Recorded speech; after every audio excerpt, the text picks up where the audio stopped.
Well, welcome back, my fantastic artistic friends, to Painting with MasterTemple. Now, every now and again, we need a little bit of a crazy day, and today is that crazy day. This ain't no usual canvas that I've got up there. In fact, it's not even a canvas, it's a metallic circular saw blade from a wood mill. Now, it was being thrown away, so I salvaged it out the skip. I made a little insert for the centre there. Though I still left a few holes in the centre, because eventually I'm going to make this into a nice ornamental clock, and with a nice image on there. Alright, so what I've done is I've primed this in gesso, allowed that to dry completely, then I've gone over the top of this with liquid white. Now I don't know how the paint is going to interact on here, maybe it's too wet, I don't know. Usually the canvas and the gesso kind of absorb some of the liquid white, the oils in that, but with it being solid and metallic, it won't do. Right, so let's suck it and see. This is the first time I've painted on a saw blade, but I think it should go alright. So let's have a look. Okay, so I'm going to grab a 1-inch paintbrush. Okay, now I may have to steady the saw blade, though I've got it stuck on the easel. I don't really particularly want to get too crazy. Okay, and hit it too hard, because if this falls off and hits me on the toes, wow, we will be in agony, yeah? Okay, so a bit of Phthalo Blue. Okay, just a bit of Phthalo Blue, and I'm going to steady it there on the 1-inch brush, not much. Okay, and I'm going to go over the top of this. Okay, just like so. And you can still see some of them, the features of the saw blade, and I think that's quite neat. I've seen these sort of images before, well, these things before, on saw blades, flat panel saws, axe heads, even painted anvils and things like that I've seen before. So I thought, why not? And in England, where we've got long narrow boats, some of the scenery that they paint on, like watering cans and things like that, is just beautiful. So I thought we'd give it a go on a circular saw blade. Okay, so I've just did a bit of Prussian Blue. I want to darken this top off a little bit. A bit of Prussian Blue. Okay, just up there, like that. And we'll take it all the way down to the central point. Just there, that's the horizon line. We want to take the horizon line maybe a little bit lower or a little bit higher. We don't want the horizon to be bang on dead centre. That would just disturb the eye. In fact, we'll just paint the whole thing. I think we'll have some water down here. That's usually quite nice. So we'll just side to side strokes, painting my thumb as I'm going, but the joys of painting, or the joy of painting, yeah? Okay, so just like that. So I've coated mainly the whole thing in blues. Okay, with the paintbrush that I painted the liquid white on, I'm just going to start off at the horizon line, and I'm just going to crisscross, blend all this together. Now I'm being quite firm with this. It can be quite firm, but again, I'm still steadying this. Now, I would advise, if you're doing this at home, if you find a circular saw blade in a skip, or you acquire one from a boot sale or a flea market, really make sure it is firmly on your canvas, on your easel, because if this falls off, yeah, we're in trouble. Even if it doesn't hit you, if it hits the floor, you're in trouble, yeah? Cracked tiles, chipped wood, flooring, the sound and the air will be blue, let alone the painting. Okay, so we've got a nice little sky there, and side to side strokes this time, no crisscross strokes, all the way down there, like so. That's it. Okay, maybe just fill in this bit where my thumb's been, like that. Okay. Again, we'll have a nice little mountain, but I think we'll have a little cloud in there. So I'm going to take the little blendery brush that I use, tap it into a touch of white, titanium white, and we'll have just a cloud, maybe about there. Okay, don't want to go too crazy on the clouds, but we'll put 1 or 2 in, just for effect, just to split up that sky.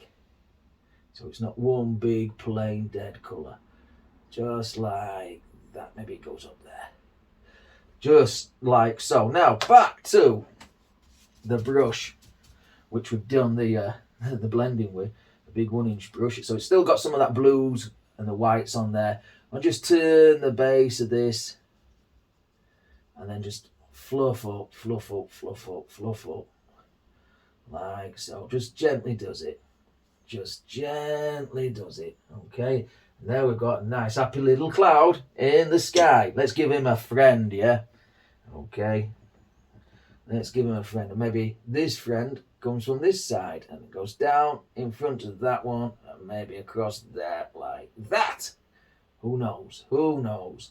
In fact, if we just knock off the excess paint with this blendery brush, we could just use that to do the same thing. So we've done the same thing, just with a different size brush. Tease and fluff up. Don't really distort that top edge too much of the clouds if you can help it. Of course, if you can't help it, you can always go back and paint them in. Okay, and then down across there like so. Right, so now we've done it. Now we've got his little sky. Okay, that simple, that easy. Okay, let me find the palette knife now. Because the palette's in the way of all my equipment. I seem to have misplaced the palette knife. Okay, here it is. Here it is. And what I'm going to do is going to take some black, and I'm going to mix in a little bit of brown with that, maybe a bit of crimson because I have it there. So black, brown, crimson, and maybe a touch of that Prussian blue, the darker blue, the stronger blue. Okay, give it a good mix. Okay, wipe off the palette knife just so you don't get any streaks in the mixture, and let's paint a nice little mountain. Okay, so we'll start off. Okay, so put the knife tip where you want this point to be, and then just ease down like so. Okay, and then maybe the knife tip up there again, and then just steady away, zigzagging, making all those lovely shapes, and then just fill this in, and maybe got another bump there. This comes down. I like things in threes. You've probably heard me say that before. 3 peaks, 3 trees, and 3 beers, maybe. So we'll have a third peak, and that's a little bit bigger, but it's just there like that. In fact, it's divided up into 2, that one. So just take it off. They're jaggedy mountains, yeah? They're jaggedy mountains. And really push the paint into the gesso. Okay, now, if you scrape off this paint, you'll be able to scrape it all off. Okay, so we don't want to scrape it all completely off. Just want to stain that gesso that's under there.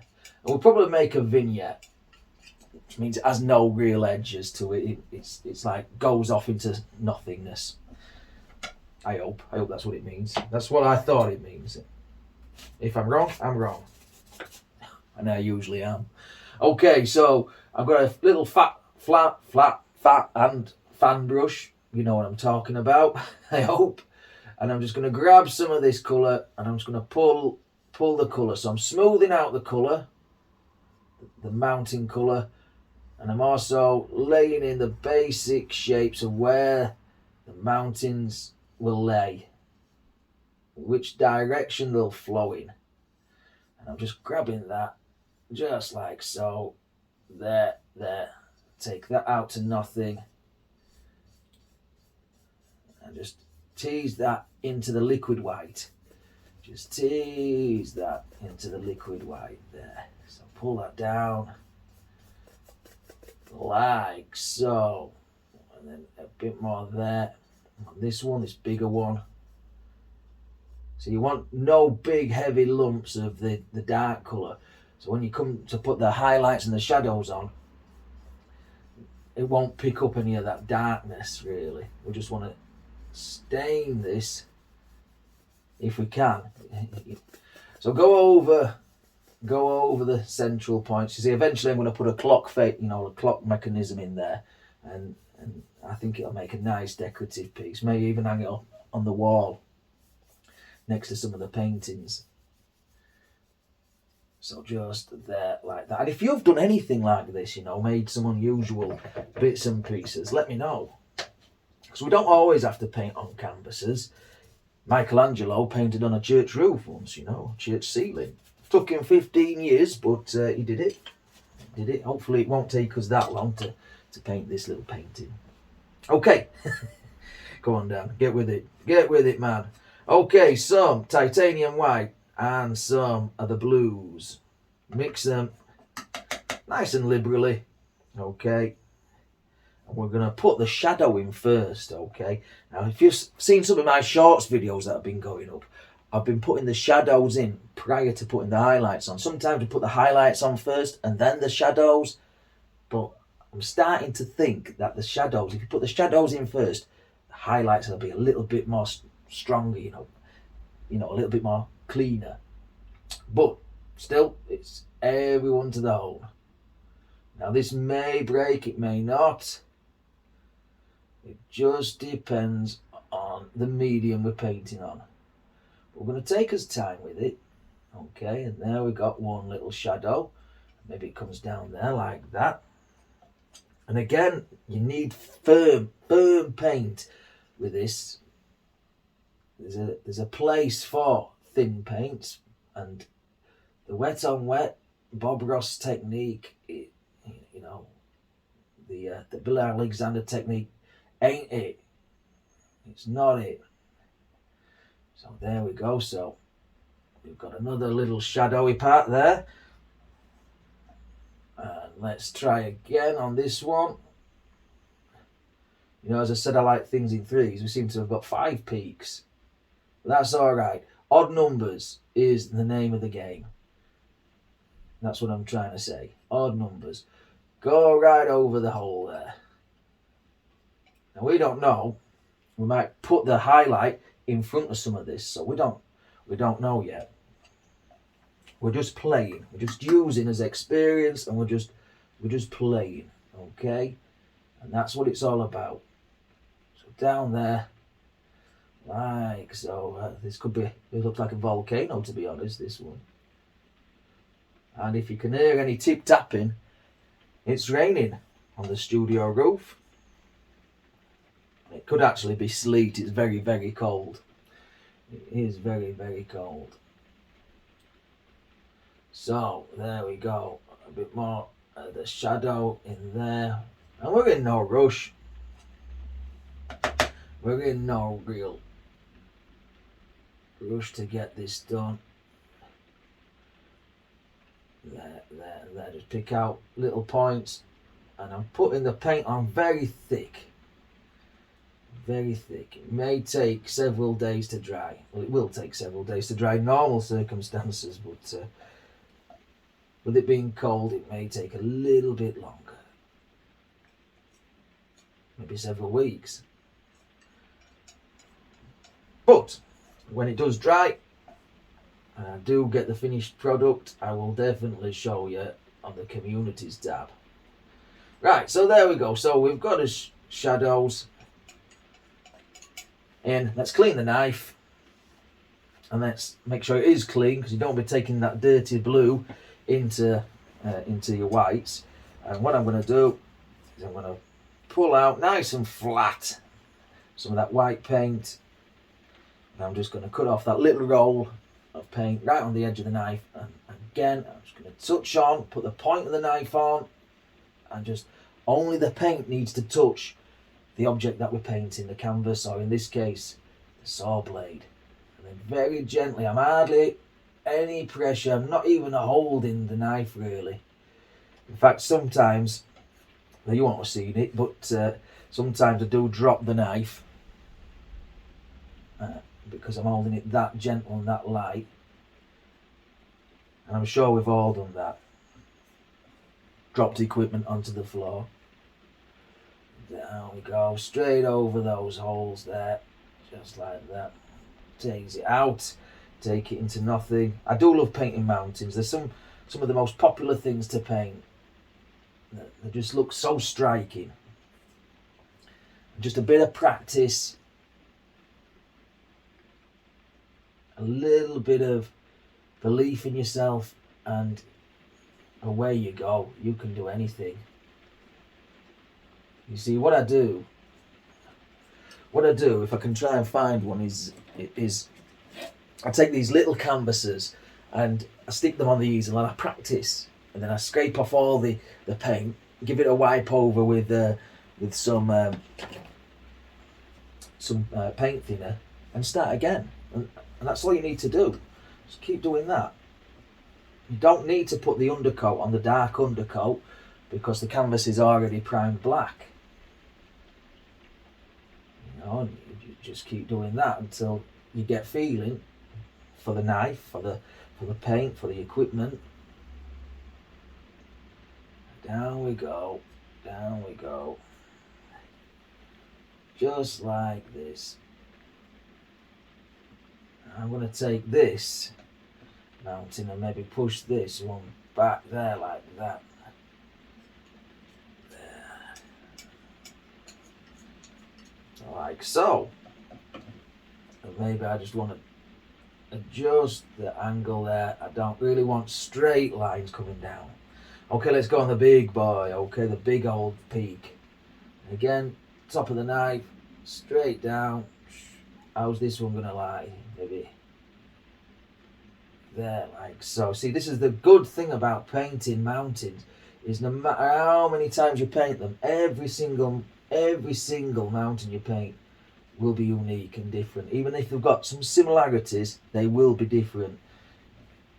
You can't recreate all these little holes and imperfections and shadow parts and highlight parts. Even if you tried it, you just couldn't do it.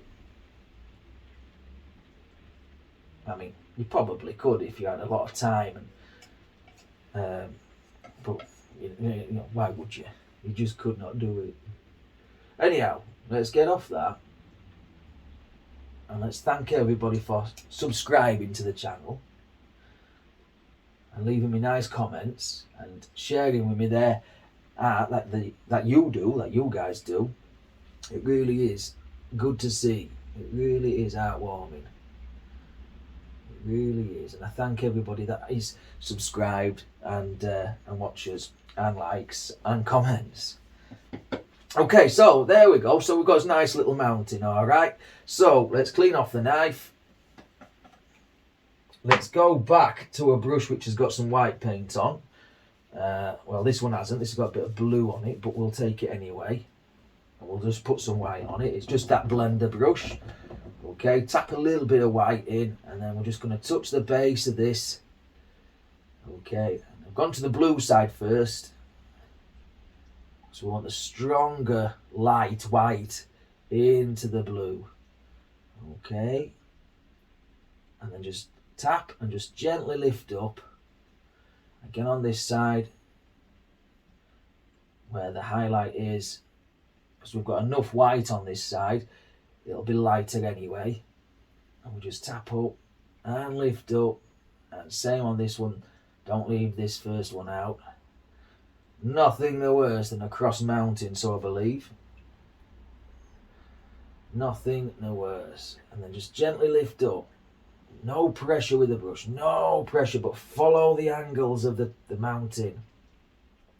Okay, I see a natural place here to just carry this peak down, so we'll do that. So we'll just carry that peak down in front of all this mist, and it may just push all this back there like that, like so. Okay, maybe get a bit of that shadow colour, but I'm going to put a touch more blue in it, just a touch, only the smallest amount. Okay, and then I'm just going to creep in there. That small amount of blue, I'll just change the flavour a little bit. There, a nice little bit of shadow there. Okay, again, what we'll do is we'll go back to the blender brush, get rid of the knife, touch of white on there, and again we'll just blend this and then just smudge it, smooth it all together so it looks like it's sitting in mist, in fog. Okay, just there, like that. Okay. We're getting there, aren't we? We've only got this much to painting.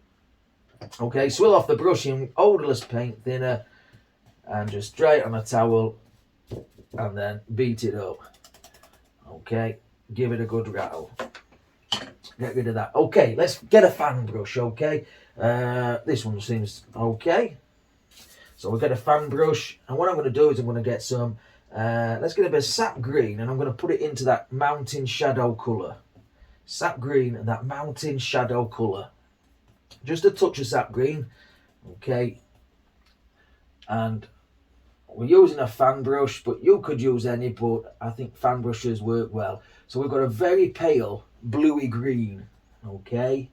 And we're just going to creep across here, just like this. Okay, make a nice little footle now. Don't take it right to the edge of the canvas. We said we were going to make a vignette, so, or the saw blade. Just take it to about 1/2 inch to the edge. Just like that. Now I'm going to hit now just some pure Sap Green, and every now and again just put a little bit of darkness on there. Just hit a little bit of Sap Green and just touch on. Okay, just give a little bit of variant to the especially on the sides. Okay, just a little bit of a variant. Okay, maybe this comes down here. It's a little bit darker now because we put the Sap Green on there. Still got the blues in, but it's a little darker. And I tell you why, is it as things come closer to you in nature, they get a little bit darker. Okay, I've got to be careful with that thumb. It's blue. I don't want a blue face, though I probably got paint all over my face as it is. Okay, so we just fill this up, okay? Just like that. Again, don't stress about it. And then again, I'm just going to pull some of this colour down. So we'll start there, straight down, as you would do on a big canvas with a 2-inch brush, but we're just using a little, it is actually a 1-inch fan brush, but I don't know the size of it exactly, but it's about 1 inch, 25 millimeters, 2.5 centimeters. Okay, just pull this straight down and then just gently take it across. Just gently take it across. There. Like that. Give the indication of some little watery lines. Take that peak a bit further down there. That pushes that back, you see. We're going to have a tree in this. I've got to have a tree, haven't we? But I don't know where. Where should we put it? Where should we put that tree? Okay, put a few of those darker shadows in there, reflections, whatever we call them nowadays, whatever we call them.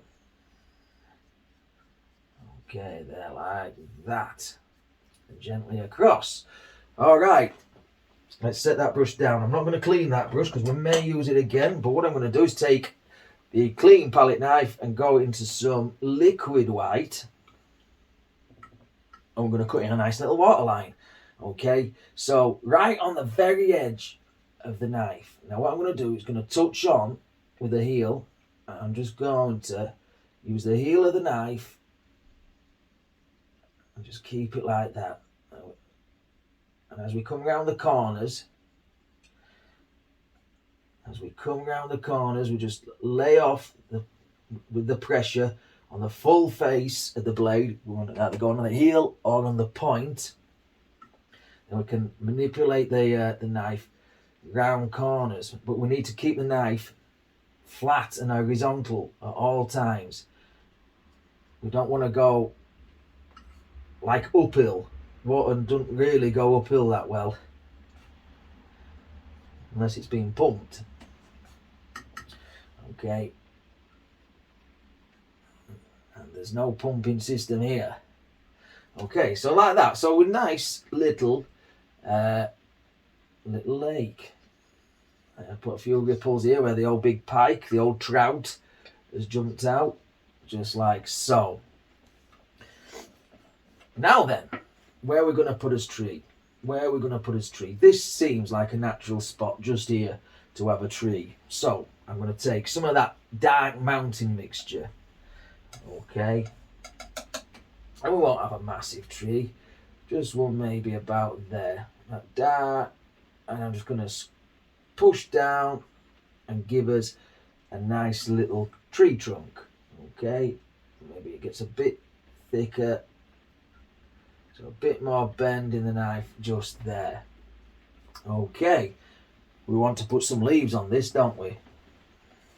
I'm just going to thicken that trunk up right down at the bottom. So this is black, brown, blue, and a bit of crimson. And I'm just going to just gently fill some of this up.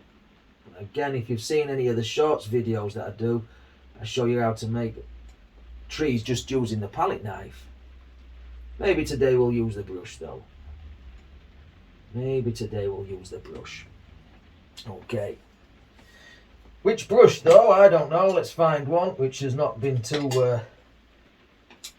swilled out. This one. It's like a big, large, soft, delicate filbert brush. So we'll use that. So I'm going to dip this into a little tiny bit of paint thinner. And then we'll go into Sap Green. We'll go into Sap Green and pull the bristles so you get a nice, sharp, chisely point. Okay, and then I'm going to start out and I'm just use the corner of the brush like you would do with a fan brush. I'm just going to use the corner of this. Look at that. Just falls straight off. Wow, that rain's really coming down now. It really is. I do trust you guys are all okay over in the States because that is some cracking weather that you're having over there. Wow. That is some heavy weather. Let me know if you're all alright, folks. Let me know. Okay, so we're just going side to side. A little more pressure. Just thinking of individual clumps and humps. And we'll put some highlights on this very soon. Okay, I'm just going to grab a tiny bit. Just only the tiniest amount of black. Okay, we're coming over a similar colour here, you know. So we want to darken it off slightly. So you can see what we're doing. And they're usually quite dark as we get towards the base of these trees. But just like that, we have got a nice little evergreen tree. Okay, and where we've got some of that green on, we can just do some pushy up, sort of bit of filling in just down there on the land. Maybe it goes all the way across there, like so. Like that. Change the brush to the side and we get like little grassy things as well. Just manipulate your brushes. That's all you need to do. Just manipulate your brushes. Okay. Like that. Right. Over the paper towel with that brush. Just to wipe off any excess paint. But you don't want to clean it completely. Because when you hit the yellow, you would make a beautiful, gorgeous green. Beautiful, gorgeous, like a lime greeny colour. Okay, and then I'm just going to tap in that, and then every now and again, so we've got that nice gorgeous green on here. Highlights coming from this side, so we're just going to put one or two little highlights, go above the shadows, and we're just going to put them in there. Bit there where we've got a bit of bare tree trunk. And if you get one that's too bright, just keep tapping, it'll go away. But just like that. A little bit more highlight there, just wherever you think the light's going to zing and hit. Of course, we want it a little bit different down here. Bigger branches. Separate those greens, maybe feather some back there. I don't know. Again, down here where we've got some little doofery-doos, we can put some more doofery-doos in, whatever a doofery-doo is. I think it's anything really. Anything. Just put some highlights on the grasses there, all the way across. There, and I think we're about done. We're about done. Okay, so I hope you enjoyed this one, my fantastic friends. It's very unusual. I've enjoyed it. It's a nice little composition, nothing too strenuous. Okay, if I do get a chance to put a clock mechanism on there before this video goes up, I'll show you what it's like. Let me know if you've done anything like this. What's the most craziest thing that you've painted on? Subscribe to the channel if you're not already done so. Leave me a big fantastic comment. Give the video a big old thumbs up. And until next time, take care of yourself, stay safe, happy days. I say thee.